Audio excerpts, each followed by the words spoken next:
Nós gostaríamos de estar reunidos juntos, né?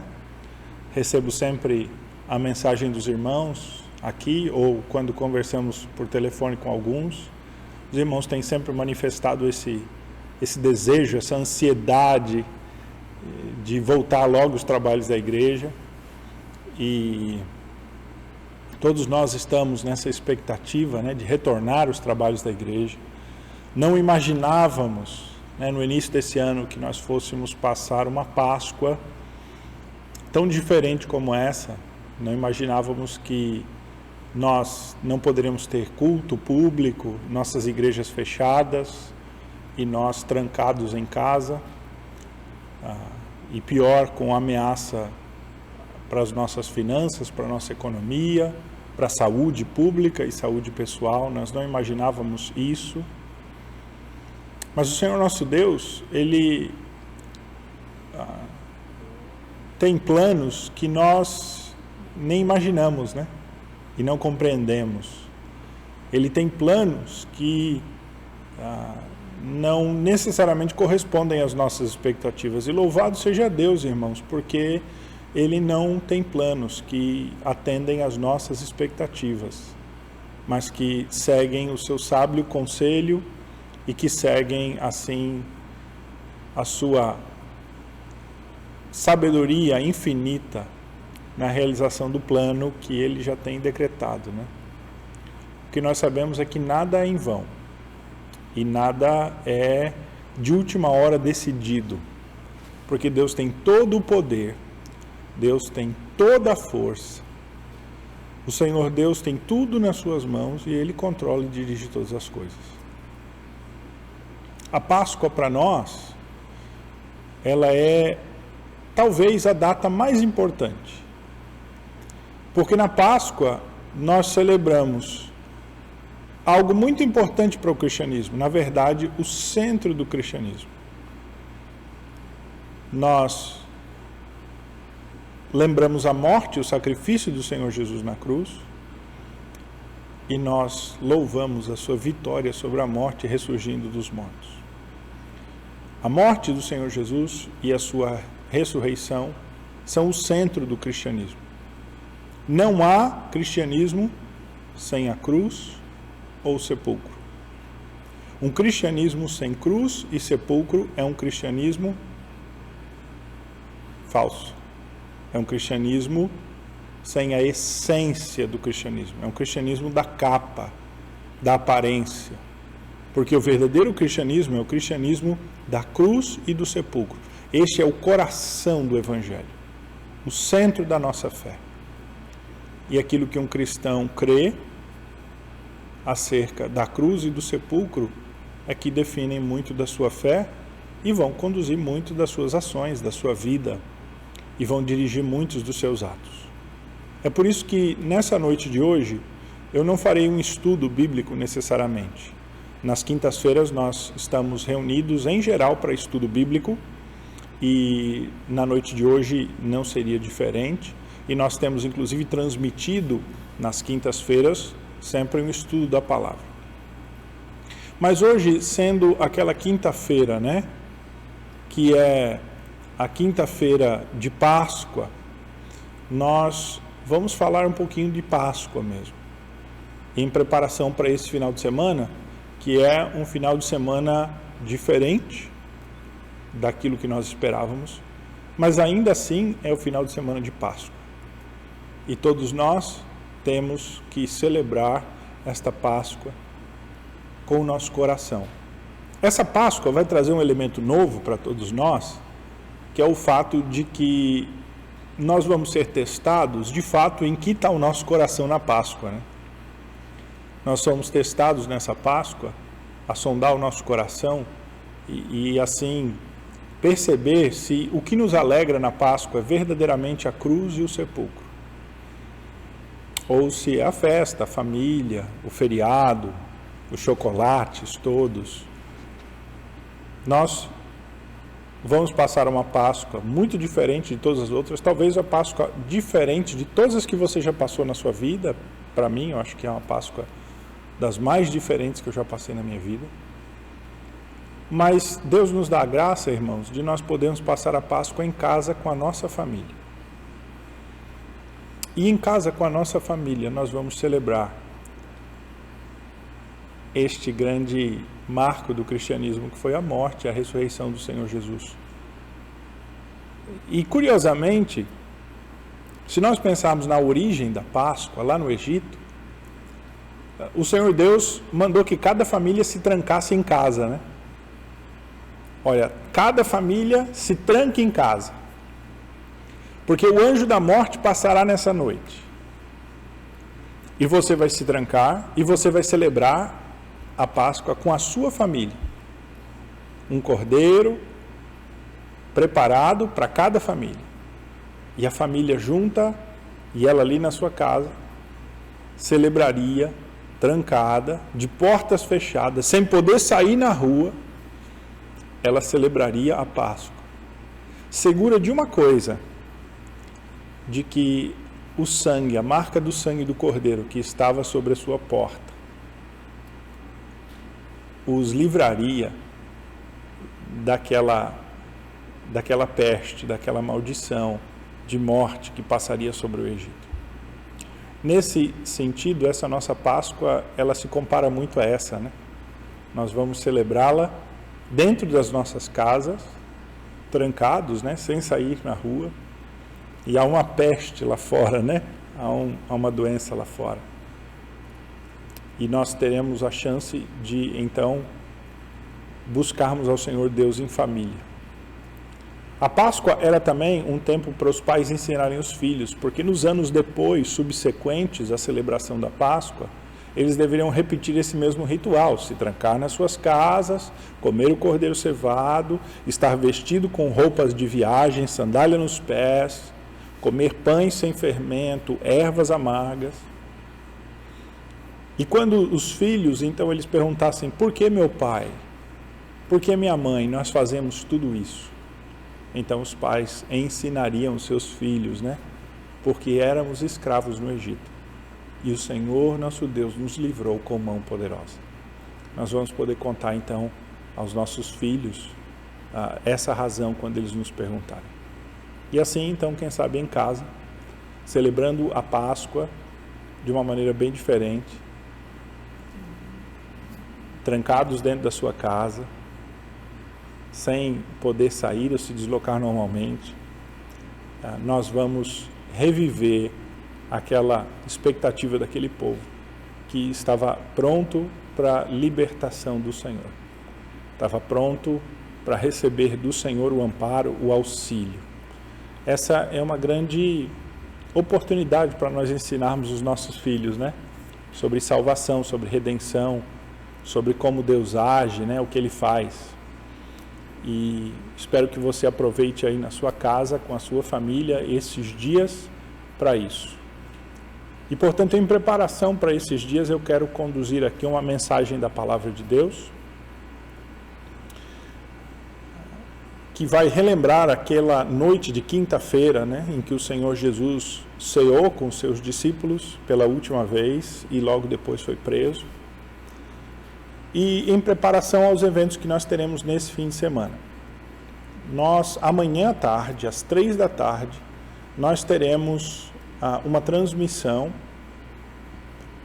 com uma mensagem das 7 palavras da cruz. Essa transmissão, ela vai ser uma transmissão compartilhada pelos pastores da nossa igreja, pelos seminaristas da nossa igreja, e todos nós juntos, pastores e seminaristas, vamos trazer uma mensagem sobre cada uma das palavras e vamos transmitir, então, para que toda a igreja, sede e as suas congregações assistam. Amanhã às 15h, como era o nosso costume sempre, na sexta-feira da Paixão, fazer um culto das 7 palavras da cruz. Nós vamos transmitir as 7 mensagens da cruz amanhã às 15h. E eu vou passar o link para os irmãos. Não será no nosso canal da igreja, será no canal da igreja sede, e eu vou passar o link para os irmãos e nós transmitiremos. Eu vou tentar até conectar com o nosso link aqui, se for possível, e vamos ver se é possível. Se for possível, vamos transmitir nos dois. Se não, vamos dar o link, pelo menos da igreja sede, para que os irmãos assim assistam. No domingo, pela manhã, nós normalmente fazíamos o culto da ressurreição, logo bem cedinho. E nós vamos fazer uma mensagem bem cedinho no domingo pela manhã, no amanhecer, às 6 da manhã. Quero convidá-lo no domingo, nesse domingo de Páscoa, a acordar cedo e a conectar-se aí no canal e receber a mensagem do Senhor, iniciando esse domingo de Páscoa, esse domingo especial, como um domingo de consagração ao Senhor Deus, verdadeira celebração em família da Páscoa. E eu quero, assim, estimulá-lo já a se preparar nesse domingo para ter um domingo diferente, irmãos. Primeiro, desligue a televisão nesse dia de domingo. Desligue completamente a televisão. Se você puder, desconecte o máximo das mídias sociais. E gaste esse dia, se possível, em família, tendo bons momentos em família, lendo a palavra de Deus, meditando nela, cantando louvores. Selecione um momento lá para cantar louvores em família, com seus filhos. Teremos essa palavra às 6 da manhã e teremos a palavra à noite também. Você pode gastar esse dia, claro, tendo uma boa refeição, momentos de comunhão, de alegria em família, mas use esse domingo de uma maneira diferente. E se você realmente não está trabalhando, né, não está ocupado por uma atividade profissional nesse dia, como é o caso da maioria da igreja, embora eu sei que alguns estão trabalhando e estarão assim ocupados por conta do seu trabalho nesse domingo, mas faça aí planeje-se já, né? Amanhã, sábado, você marido, você esposa, conversem aí o que nós podemos fazer, que atividade nós podemos fazer diferente, para que seja um dia realmente de celebração em família, com a sua família. Se você puder, quero até estimulá-lo nesse domingo, faça uma videoconferência aí pelo celular com uma outra família da igreja nesse domingo, né? E eu quero estimulá-lo a você contactar uma família da igreja e dizer assim, vamos trocar oração nesse domingo? Então faça isso nesse domingo e faça isso para a edificação dos irmãos. Se você puder fazer com mais de uma família, faça com mais de uma família, para que haja um momento de trocar oração. Aquela família ora pela sua família, você ora pela outra família, e assim você tem esse momento de comunhão. Quero, portanto, estimulá-los a ter um domingo diferente, um domingo de celebração de Páscoa, voltado, irmãos, para a ressurreição do Senhor Jesus, de louvor, de gratidão, de adoração pela vitória sobre a morte, pela ressurreição do Senhor Jesus, que traz vida e justificação dos nossos pecados. Então, quero estimulá-lo nisso. Então, teremos mensagem amanhã à tarde, 3 da tarde, teremos mensagem domingo de manhã, bem cedinho, às 6 da manhã, e teremos mensagem do Senhor domingo à noite, no nosso horário tradicional de culto. Então, se prepare para estes dias e nestas ocasiões você estar preparado. Eu queria meditar assim na palavra de Deus. Deixa eu levantar o meu microfone aqui, espero que o som não esteja ruim aí para os irmãos.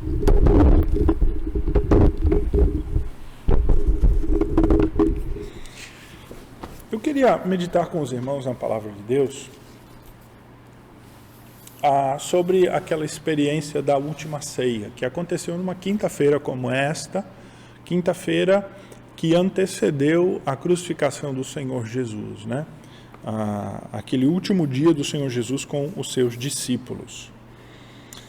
E João 13 resume a trajetória do Senhor Jesus daqui em diante, com um versículo e uma expressão, uma frase muito interessante. João 13, 1 diz assim: Ora, antes da festa da Páscoa, sabendo Jesus que era chegada a sua hora de passar deste mundo para o Pai, tendo amado os seus que estavam no mundo, amou-os até o fim.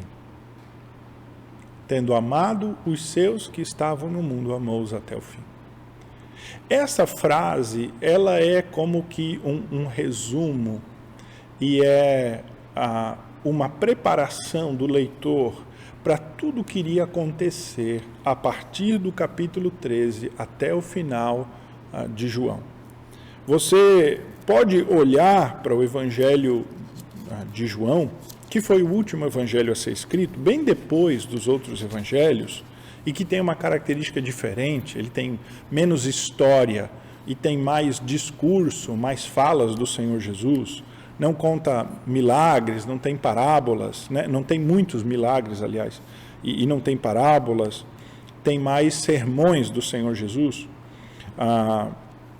Este evangelho de João, que termina no capítulo 21, gasta aí praticamente estes 7 próximos capítulos para falar da quinta-feira à noite, da sexta-feira e do domingo pela manhã.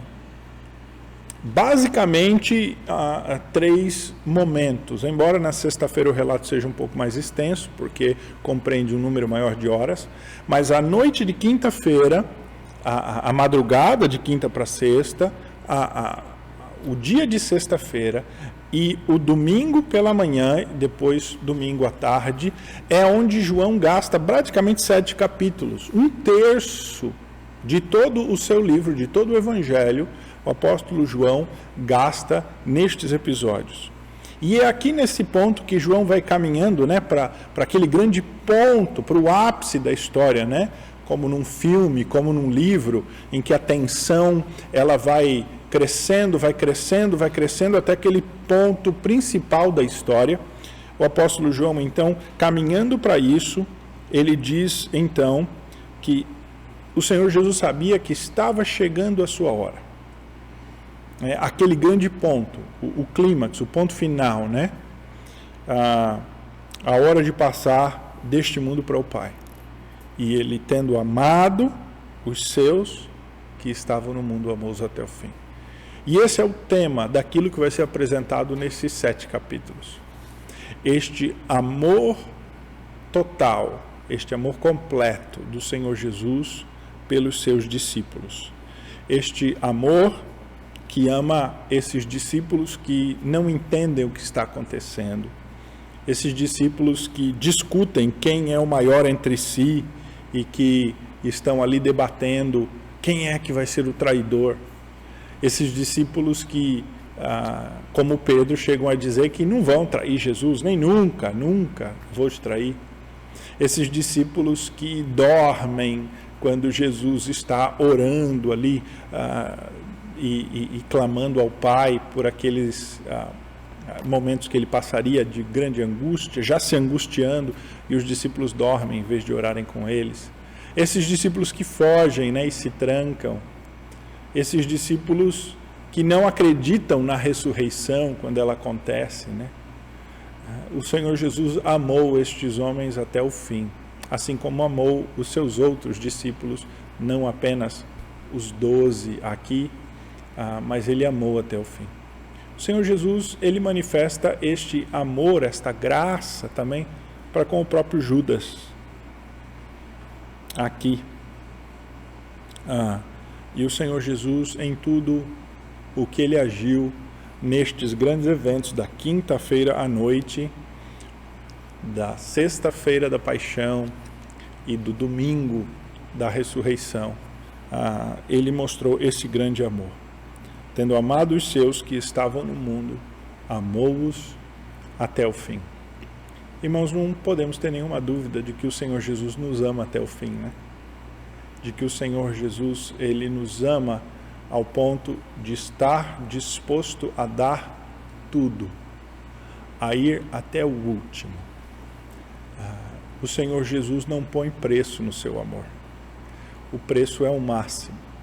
Nós normalmente avaliamos as coisas pelo valor que elas têm, e nós estamos dispostos a ir até um certo ponto, né? Você pode gostar muito do seu carro e gostar dele, já estar com ele há muito tempo e ter muita história no seu carro e tal. Mas se ele começar a dar muito problema, das duas uma, ou você vai passá-lo para frente, ou você vai deixar de consertá-lo porque já não vale mais a pena. Você pode ter este grande afeto. As pessoas, num nível mais profundo agora, da aplicação desse amor, elas dizem se amar e se casam, né? Mas aí, depois de algum tempo, coisas difíceis acontecem entre um casal, e aí eles decidem se separar. É o preço. Eles estavam dispostos a ir até aqui. Quer dizer, o seu amor, ele era o suficiente para ir até aqui. Ele não passou daquilo. Então chegou a um ponto em que não dá mais, não tem mais amor, não tem mais... Então aí o divórcio acontece. E eu sei que há muitos fatores, a questão do divórcio é uma questão que tem muitos níveis, envolve muita coisa, mas de modo geral, o desentendimento que leva ao divórcio é o desentendimento que chega a um ponto em quando alguém coloca um preço no seu amor. E ali, a partir daquele momento, o seu amor começa a ficar muito caro. Então, já não ama mais. Já se desgasta. Já se perde. Alguém pode amar muito um amigo, né? Mas também nos relacionamentos de amizade, ou em qualquer outro relacionamento de família, nós podemos chegar a um ponto em que nós dizemos, aí não dá mais. Até aqui eu vou. Depois não dá mais, agora, sabe, não dá mais, porque agora já está realmente extrapolando. E esse é o preço do amor, quer dizer, o amor ele vai até aqui, desse ponto ele não vai. E nós fazemos isso em todas as áreas da nossa vida, né? Nós fazemos isso, nós estamos sempre avaliando o custo-benefício daquilo, até que ponto nós vamos, o quanto isso está disposto, o quanto nós estamos dispostos a dar por algo, né? Quanto você está disposto a se dar para a sua empresa, no seu emprego. Então, até o quanto ela te exige, até o quanto você pode ir, você vai, mas daí daqui a pouco já não compensa mais, porque aquilo que você recebe não compensa todo o seu estresse, todo o seu cansaço. Então, o preço daquilo não está justo, né? Está desbalanceado, está fora, né? Você está recebendo pouco e está dando muito. O preço daquilo está fora. Mas quando nós olhamos para o Senhor Jesus nunca pensou no preço que custaria o seu amor. O seu amor é verdadeiramente este puro amor que ama até o fim, que vai até o fim. Este amor que está disposto a dar tudo e que é o puro amor, que é o exemplo do amor que nós devemos ter. Porque este mesmo amor do Senhor Jesus até o fim é o amor que Ele teve por nós. É o amor que nós recebemos. É o amor que nos foi dado quando o Senhor Jesus nos resgatou daquele estado que nós estávamos. Que o apóstolo Paulo disse que era no reino das trevas, no império das trevas, melhor dizendo.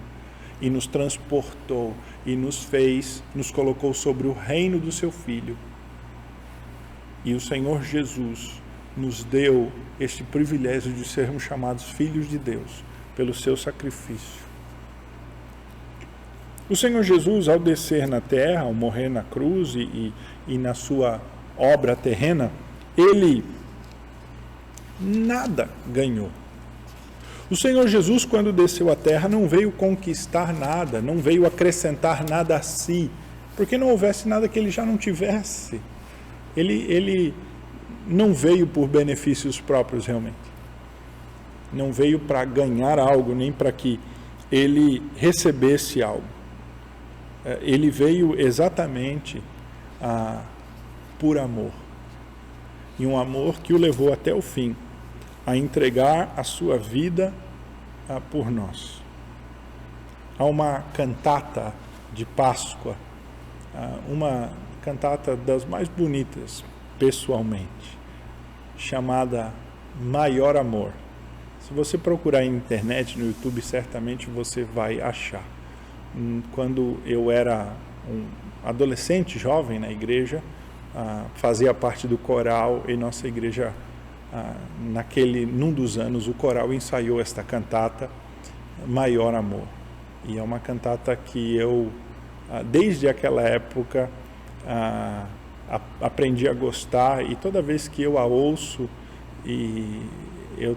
eu sou muito edificado. E a estrofe é exatamente esta, né? Maior amor, é maior amor, é este amor grande, este amor superior do Senhor Jesus.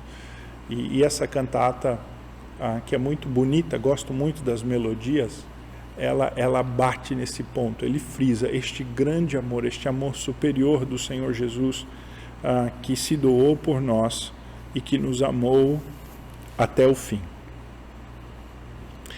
O Evangelho de Mateus registra esta última quinta-feira do Senhor Jesus com seus discípulos, dizendo assim, lá em Mateus 26, a partir do 17. No primeiro dia da festa dos pães asmos, vieram os discípulos a Jesus e lhe perguntaram: onde queres que façamos os preparativos para comer a Páscoa? E ele lhes respondeu: ide à cidade ter com certo homem e dizei-lhe, o mestre manda dizer, o meu tempo está próximo, em tua casa celebrarei a Páscoa com os meus discípulos. E eles fizeram como Jesus lhes ordenara e prepararam a Páscoa. Chegada a tarde, pôs-se à mesa com os 12 discípulos. O Senhor Jesus manda os seus discípulos prepararem então a Páscoa, aquele dia que era um dia sagrado, era uma festa santa. Ele tinha vindo de Jerusalém, caminhando vários dias, entrado em Jerusalém, né, saudado com os mantos e palmas de palmeiras, né, as folhas de palmeiras, ao povo que cantava Hosana, né, nos salva, declarando a ele ser o Salvador. Ele gastou aquela última semana em Jerusalém, a maior parte do tempo no templo do Senhor, ensinando, orando, né? Mas pregando, instruindo pessoas, fez cura nesse último dia. Os fariseus tentaram de todos os lados, acharam uma oportunidade para prender Jesus, porque naquela ocasião, naquela Páscoa, Jesus era o nome mais celebrado em Jerusalém. Todos falavam de Jesus, isso praticamente só se falava de Jesus, né? Entre os judeus era o nome que estava em todas as bocas, e os fariseus estavam enciumados e eles queriam acabar com aquele movimento dos nazarenos, e eles tentaram armar de todo jeito, até que Judas é aquele que, incrédulo e tendo o coração tomado pelo mal, vai aos fariseus e dá a eles a oportunidade de pegarem Jesus, né? Ele diz: olha, eu sei onde é que vocês podem prendê-lo de uma maneira sossegada, pacata, porque os fariseus não encontravam oportunidade de prender Jesus em público, uma vez que ele era muito querido e muito bem quisto pelo povo, e não queriam fazê-lo com alarde, né? Com medo da repercussão disso. Então o Senhor Jesus gasta aquela semana no templo. Ele normalmente sai à noite para ir orar no Monte das Oliveiras, e lá ele gasta um tempo em oração. Depois, pela manhã, ele retorna e volta e gasta o tempo no templo, na casa do seu pai. É ali que ele quer estar. Os seus últimos dias na terra ele gasta na casa do seu pai, ensinando, pregando, orando, em contato com o povo.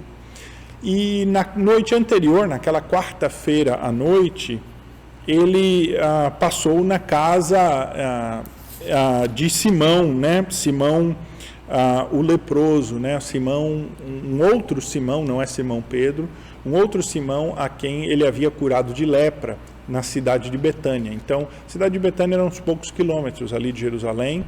Era o mesmo lugar onde estava Marta e Maria e Lázaro, né? Onde eles moravam também, ali naquela mesma região, Betânia, Betfagé. e ele sai de Jerusalém, caminha e passa a noite na casa destes seus queridos. Ele é ungido ali, né, com perfumes naquela noite, e ele então naquele dia seguinte vem a Jerusalém, e possivelmente gastou aquele dia no templo também, e à noite ele vai para esse lugar que nós chamamos de cenáculo. Cenáculo quer dizer lugar de ceia, na verdade, né? É uma sala ampla onde se faz uma refeição, se dá uma festa com refeição, né? Este cenáculo, acha-se que ele, que sabemos onde ele é, né?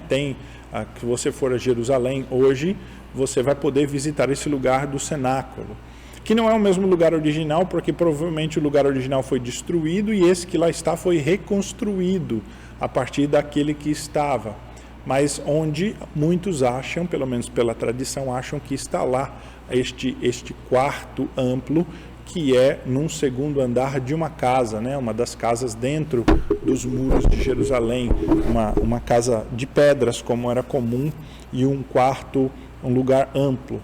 Ali o Senhor Jesus celebra esta sua última ceia, na festa da Páscoa com seus discípulos, segundo a tradição, com os pães sem fermento, comendo aquilo que estava prescrito para ser comido, do modo como era na lei de Moisés, e assim então o Senhor Jesus participa desta ceia. E é aqui então que o Senhor Jesus, após eles terem comido, né, já estavam de barriga cheia, o Senhor Jesus então toma um pão e ele diz, né, tomai e comei, isto é meu corpo, e toma o cálice e diz, bebei dele todos, porque isto é o meu sangue, o sangue da nova aliança derramado em favor de muitos para a remissão de pecados. Aquele texto que nós lemos toda a ceia, né? Os discípulos aqui, eles estavam sem entender o que isso significava. Eles foram entender tudo isso depois. Como nós dizemos no popular, a ficha foi cair depois, né?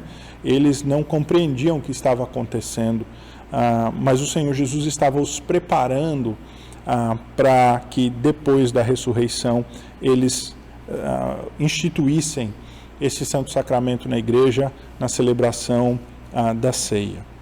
E Jesus então, nesta noite, ele adverte os seus discípulos de várias coisas. O Evangelho de João nos relata que Jesus vai falar do Consolador que virá, que ele estava partindo, que ele ia preparar morada, mas ele não os deixaria órfãos, ele mandaria o Consolador, e o Consolador os guiaria a toda a verdade. E é também nesta conversa, então, que o Senhor Jesus aponta o traidor, e o Senhor Jesus diz assim, a partir do versículo 31 do capítulo 26 de Mateus, ele diz assim, esta noite todos vós vos escandalizareis comigo, porque está escrito, ferirei o pastor e as ovelhas do rebanho ficarão dispersas. Jesus avisa os discípulos, ele diz, olha, nesta noite vocês se escandalizarão comigo. Por assim dizer, nós podemos entender essa palavra, escandalizareis, como vocês se decepcionarão comigo. Nesta noite, eu estou adiantando, vocês vão ter uma decepção comigo. E aí o Senhor Jesus cita, então, o texto bíblico de Zacarias, uma palavra profética, que diz assim, ferirei o pastor e as ovelhas do rebanho ficarão dispersas. Irmãos, eu queria, sem me delongar muito, gastar um tempinho aqui nesta palavra,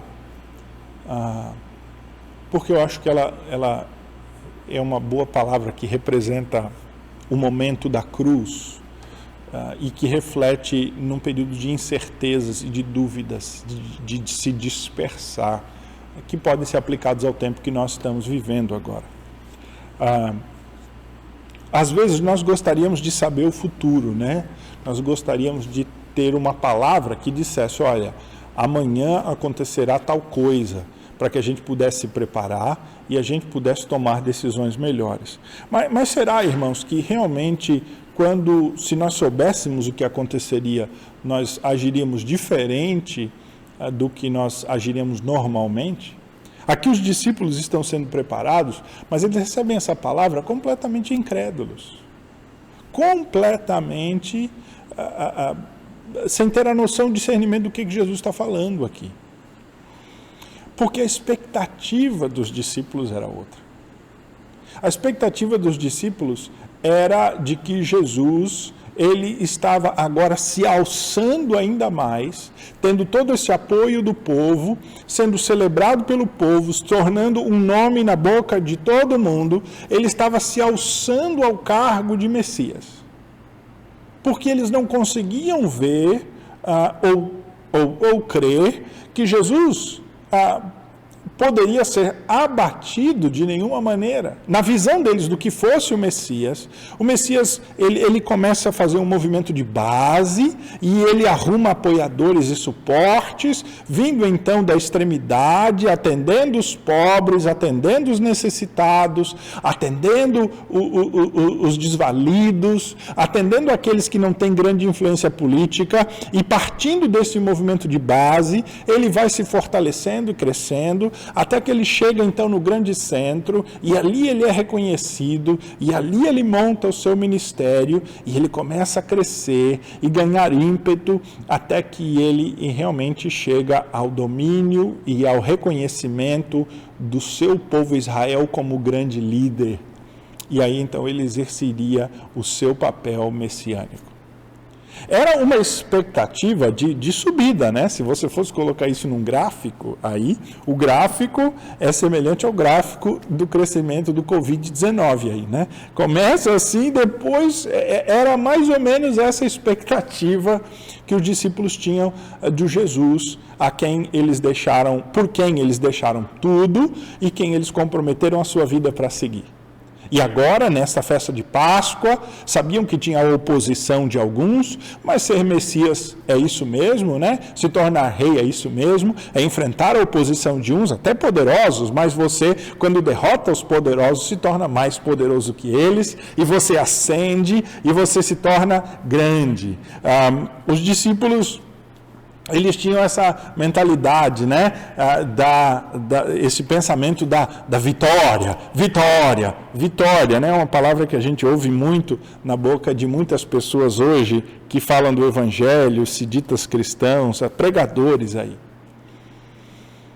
Mas o plano do Senhor Deus era muito diferente. O plano da redenção, deste amor que vai até o fim, era um plano muito diferente, irmãos. Era um plano que incluía ferir o pastor mortalmente, o que não passava pela mente dos discípulos.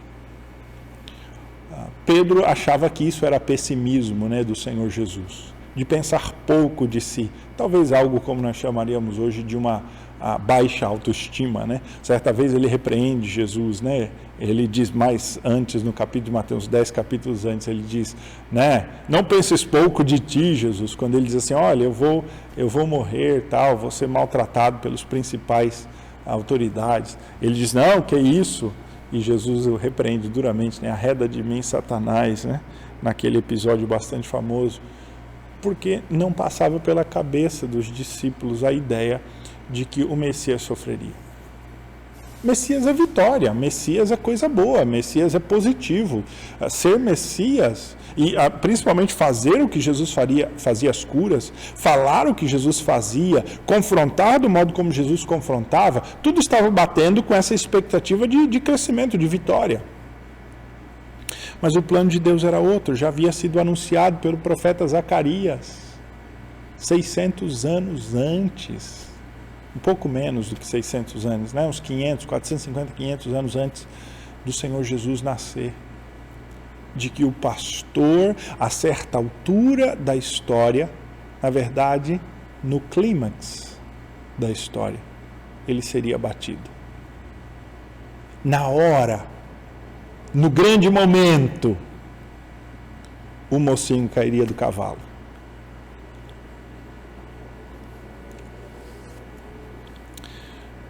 Os discípulos não estavam preparados para isso. Eles estavam preparados para uma história que eles tinham escrito na sua mente e que eles queriam ver feita, mas eles não estavam preparados para a história que o Senhor Deus já havia decretado antes da fundação do mundo. Sua expectativa era outra. E é por isso, então, irmãos, que ao ferir o pastor, eles se decepcionariam profundamente e eles ficariam dispersos. Isso não é diferente conosco, porque toda vez que nós nos decepcionamos com aquilo que Deus faz, e veja, quando nós nos decepcionamos com as coisas que estão acontecendo, indiretamente nós estamos nos decepcionando com Deus, e precisamos sondar o nosso coração muito bem, porque se nós declaramos que Deus é soberano e que Ele controla a história, na prática, algo que acontece vem da mão de Deus. É Deus quem está fazendo. E quando nós nos decepcionamos com algo, aquilo nos abate de uma maneira tal que nós corremos como ovelhas dispersas sem pastor. Nós estamos, na verdade, decepcionados com o próprio Deus. E nós temos que pensar sempre em tempos de tribulação, irmãos, em tempos em que as coisas vão muito diferentes daquilo que nós imaginávamos. De fato, se a nossa expectativa é uma expectativa muito diferente daquilo que o Senhor Deus está fazendo, e se a nossa fé, ela é uma fé que não se fundamenta em promessas verdadeiras que o Senhor Deus fez, mas em expectativas que nós criamos no nosso coração. Porém, o Senhor Jesus diz assim, continuando o texto, Mateus 26, versículo 32 agora: mas depois da minha ressurreição, irei adiante de vós para a Galiléia. Mas depois da minha ressurreição, eu vou adiante. A ideia do pastor, né, que vai à frente das ovelhas. E ele vai arrebanhar essas ovelhas, ele vai buscar. É aqui esta imagem. O plano é que o pastor seja ferido. Vocês vão se decepcionar, vocês vão.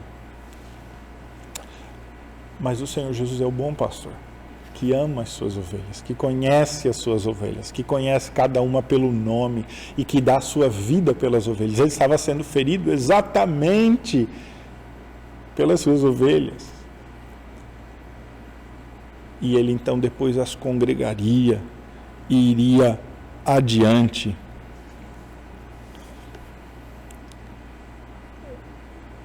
Mas aí, talvez essa não seja o que nós queremos, né? Nós somos como Pedro, versículo 33 diz assim: disse-lhe Pedro, ainda que venhas a ser um tropeço para todos, nunca o serás para mim. Ainda que o Senhor venha a ser uma decepção para todos, oh Jesus, para mim o Senhor nunca me decepcionará. Ah, Jesus, como eu te amo, Jesus lindo, Jesus bendito. Ah, este povo que está aí é um povo sem fé, é um povo incrédulo. Eu não, estou firmado na palavra. Eu não, estou firme em Jesus. Eu sou inabalável. Não, pastor, a minha fé ela não se abala, não. Ela está firme em Jesus. Tem gente caindo aí, mas eu estou firme. Está firme igual Pedro, irmão?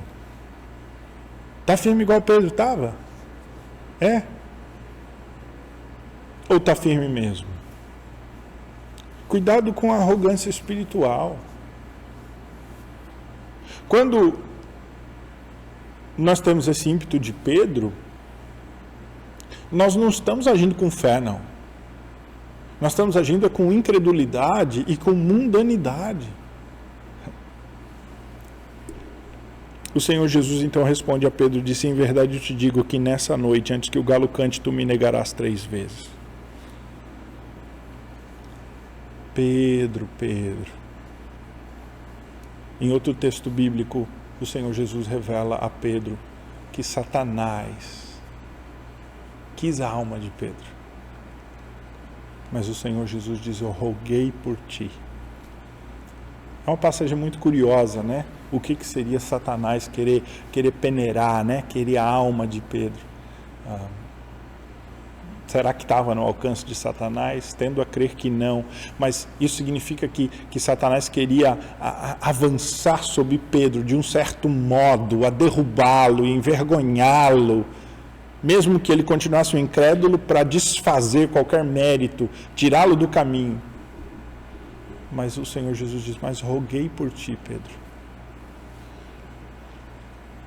O Senhor Jesus está dizendo: olha, eu vou ser ferido, vocês vão se decepcionar, vão ser dispersos, mas eu vou arrebanhar vocês. Pedro diz: não, eu não vou. Pedro, você vai me negar hoje. Pedro podia ter ficado quieto a partir desse ponto, mas ele não fica, né? Ele não fica. Ele vai além, ele diz: ainda que me seja necessário morrer contigo, de nenhum modo te negarei. Ainda que seja necessário morrer contigo, nunca te negarei. Irmãos, como às vezes nós pensamos demais acerca de nós mesmos e pouco acerca do plano de Deus. Nós às vezes olhamos para os outros, né? E dizemos assim: ainda que estes aí tropecem, mas eu não. Não há situação que abala a minha fé. Não, sim, irmãos, há muitas situações que abalam a nossa fé, sim. Talvez a sua fé agora está abalada pelo corona aí. Talvez as suas finanças estão abaladas, a sua vida, o seu emprego está em risco, sua saúde ou perigo e medo pelos seus pais ou queridos, e você está abalado aí. Talvez você está nesse ponto de decepcionar-se com Deus, né? Decepcionar-se com o que Deus está fazendo. Mas, irmãos queridos, o Senhor Jesus está tão no controle. Deus está realmente guiando todas as coisas para a consumação que Ele mesmo projetou e designou, que Ele sabe até das nossas quedas e das nossas falhas, e Ele nos adverte, e Ele nos chama, e Ele está disposto a nos buscar. Mesmo quando a gente age arrogantemente como Pedro, com incredulidade, com altivez, né? Meu irmão, nessa Páscoa nós precisamos usar desta ocasião que Deus nos deu por essa pandemia que aí está e pelas medidas que foram tomadas, as restrições todas e as possíveis implicações financeiras, para nós nos firmarmos na cruz do Senhor Jesus e no sepulcro do Senhor Jesus, no sepulcro vazio. Nós temos que usar esse final de semana para ser realmente, para sondar o nosso coração, para limpar a nossa vida de todas as falsas expectativas, de todas aquela fé que é humana, toda aquela altivez petrina aqui, empáfia, que não é fé. Para realmente nos submetermos com toda a humildade ao Senhor Deus. Ele não nos desamparará, irmãos. Ele é o bom pastor. Ele cuida de nós como um pastor que dá vida pelas suas ovelhas. E mesmo que a gente se disperse ou haja um momento de afastamento do pastor, o bom pastor, ele vai atrás das ovelhas, né? Ele diz assim: eu sou o bom pastor. O bom pastor dá vida pelas ovelhas. O mercenário que não é pastor, a quem não pertencem as ovelhas, vê vir o lobo, abandona as ovelhas e foge. Então o lobo as arrebata e dispersa. O mercenário foge porque é mercenário e não tem cuidado com as ovelhas. Eu sou o bom pastor. Conheço as minhas ovelhas e elas me conhecem a mim. Assim como o Pai me conhece a mim, eu conheço o Pai e dou a minha vida pelas minhas ovelhas. Nós temos um grande e bom pastor, irmãos, que nos leva às campinas verdejantes, às láguas refrescantes e tranquilas, que dá alento à nossa alma. Esse bom pastor que nos alimenta que mata a nossa sede, que nos leva para o repouso, para o descanso, esse bom pastor que está conosco em todo o tempo. Este é o nosso bom pastor, Jesus. Ele estava no controle total na cruz. Ele estava no controle total da sua vida, porque Ele a entrega e Ele ressuscita no domingo. O Senhor Jesus faz todas as coisas para a honra e glória do nome de Deus, com todo o poder, segundo o plano decretado na eternidade. Nada está fugindo do seu controle e do seu propósito. O Senhor Jesus é o bom pastor que nos conduz nas campinas, às águas, que dá alento à nossa alma, mas que está conosco também no vale da sombra da morte, né? Ele é o bom pastor que caminha conosco, lado a lado, que enfrenta o lobo, que nos ama até o fim, que está disposto a ir até o fim, que não põe preço no seu amor, que não nos larga em determinada dificuldade do caminho ou quando as coisas ficam difíceis. Nós devemos, irmãos, nessa Páscoa nos entregar totalmente a Ele mais, consagrar o nosso coração, fazer uma limpeza espiritual na nossa vida, buscar ao Senhor Deus com uma intensidade de fato de quem busca o Salvador da sua alma, o bom pastor. Se você está no vale da sombra da morte, ou pelo menos caminhando para Ele, confie no bom pastor, porque a sua vara e o seu cajado te susterão. Se Ele deu a sua vida por nós, se Ele deu realmente aquela coisa mais preciosa que era a sua própria vida, Ele não vai nos dar todas as outras coisas, é o que Paulo diz em Romanos capítulo 8. Ele não vai cuidar de nós, irmãos, nesses tempos. Ele não vai andar conosco ao nosso lado, o que não quer dizer que nós teremos facilidades, mas nós teremos o seu amparo. Irmãos, essa Páscoa vem para testar a nossa fé, lapidar a nossa fé, provar a nossa alma, as nossas expectativas, e nós devemos usá-la como esse grande instrumento espiritual. É impossível esquecer essa pandemia do novo coronavírus nessa Páscoa. Mas coloque de lado, olhe para a cruz. Desligue aí os noticiários, a TV. Gaste tempo com a Escritura, gaste tempo com a família, gaste tempo em oração, gaste tempo cantando louvores, gaste tempo em boa atividade com a família. Edifique a sua alma, consagre ao Senhor, purifique-se, entregue ao bom pastor, que mesmo quando as suas ovelhas se dispersam e até se decepcionam com ele, vai atrás dela e as arrebanha. Nós temos um grande Salvador, irmãos. Este Salvador que estava disposto não somente a dar a sua vida por nós, mas este Salvador que tem o poder de retomar a sua vida, que ressuscita glorioso, que morre vergonhosamente, tragicamente, impiedosamente na sexta, mas ressuscita gloriosamente no domingo pela manhã. E é isso que nós celebramos.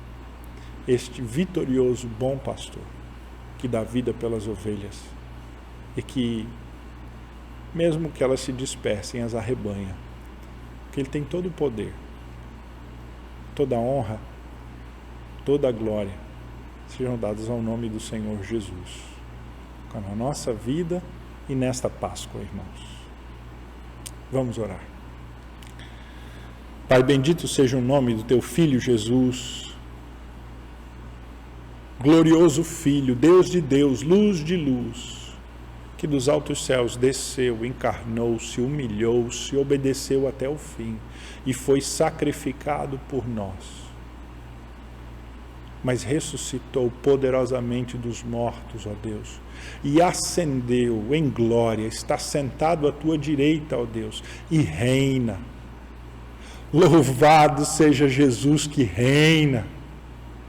Bendito seja o nome do Cordeiro que derramou o seu sangue e com o seu sangue comprou gente de todo povo, de toda língua, de toda nação sobre a face da terra. Glorioso seja o nome de Jesus entre os homens, glorificado seja ele nos céus e na terra. Ó Pai, é este Jesus que nós nos rendemos, é o nosso pastor. É o pastor da nossa alma. Traz-nos paz, ó Deus. Que este bom pastor nos dê a sua paz, que a sua graça esteja sobre nós, que o sangue do Cordeiro livre as nossas casas do mal, e que nessa Páscoa, ó Deus, o nosso coração seja de fato confrontado acerca das nossas falsas expectativas e do teu bom cuidado para conosco, daquilo do teu bom plano. Assim, ó Deus, purifica o nosso coração, nos aproxima da cruz, nos dá alegria, ó Deus, e lábios de louvor pelo poder da ressurreição. Ó Pai, traz glória ao nome do teu Filho, através de nós, por meio da obra do Santo Espírito no nosso coração. Lábios de louvor que o bendizem. Sê com o teu povo, ó Deus, que está na sua casa agora. Teu povo que está talvez decepcionado, abatido, disperso, ó Deus. Ó Pai, que a tua palavra o renove, o fortaleça. Que a tua palavra os dê ânimo, ó Deus. Que a tua palavra, ó Deus, venha a chamá-lo para próximo da cruz. Eu clamo por cada família, ó Pai, que compõe a nossa igreja, cada irmão, cada irmã, os nossos filhos. Mantém-nos firmes, ó Pai, no rebanho do bom pastor. Assim que essa Páscoa seja uma Páscoa abençoada, no lar, na família, na casa de cada um de nós, ó Deus. Assim nós louvamos o teu nome, Jesus, e te pedimos, o nosso Salvador. No nome dele oramos. Amém. Meu querido irmão, que Deus o abençoe e que você de fato use esse tempo de Páscoa para ser um período abençoado aí para você, para a sua vida, para a sua família. Nós estaremos aqui amanhã às 15h com a mensagem das 7 palavras da cruz que vão ser transmitidas. Domingo de manhã, bem cedinho, temos tempo, né? Estamos em casa, pelo menos a grande maioria de nós. Então vamos acordar cedinho para ouvir a palavra. Vou ficar acompanhando lá para ver quantas pessoas tem no canal, hein? Quero ver. Quantos vão estar assistindo ali na hora, né? No live. Vai ficar lá para quem acordar mais tarde que assistir depois, mas eu quero ver quantos vão estar assistindo ali na hora, hein? Faça um print aí da tela e mande depois, tá? E eu quero também incentivá-los, né, a manter esse contato entre os irmãos aí. Converse com irmãos, ligue, marque para fazer uma videoconferência, ore uma família pela outra. Faça isso, se estimule ao amor. Os vídeos, irmãos, que são transmitidos online, eles também são gravados. Os transmitidos têm ficado por alguns dias lá e depois eu tiro os transmitidos e eu coloco a gravação, com a edição, com a entrada, com o fim. Então, se você às vezes botou o link ou mandou para alguém o link da transmissão, aquele link ele vai sair, porque vai entrar um novo vídeo, que é um novo vídeo editado, tá? Então, se isso acontecer, não se preocupe. É isso mesmo, não quebrou, não tem problema nenhum, é porque depois eu pego o vídeo da mensagem, como o vídeo da mensagem de hoje, eu tiro os avisos iniciais, tiro os avisos do fim, coloco só a mensagem, né, colocando uma introduçãozinha e colocando um término, uma capa final, e aí a gente coloca o vídeo lá. Então, os vídeos da transmissão, eles estão sendo substituídos por um vídeo editado, Então eu deixo a transmissão lá por alguns dias e depois eu tiro esse, substituo. Então por isso não se preocupe se o link para aquela transmissão anterior tiver sido quebrada, mas você vai lá no site e você vai ver uma nova mensagem. Irmãos, eu estou à disposição, se você quiser entrar em contato comigo, aconselhamento, conversa. Eu estou aqui no escritório da igreja, vou estar amanhã, inclusive pessoas vão vir aqui, tem até já gente que já combinou. E se você precisar aí nos contactar, nos contacte, ok? Daqui a pouquinho eu mando a lista de oração para os irmãos. Fiquem em oração por aqueles que estão necessitados. Deus os abençoe, irmãos. Tenham todos então uma boa noite, uma boa quinta-feira de Páscoa, uma boa início de sexta-feira. Espero poder me encontrar com os irmãos amanhã à tarde através desse método aqui eletrônico para a mensagem das 7 palavras. Fiquem com Deus, Deus os abençoe.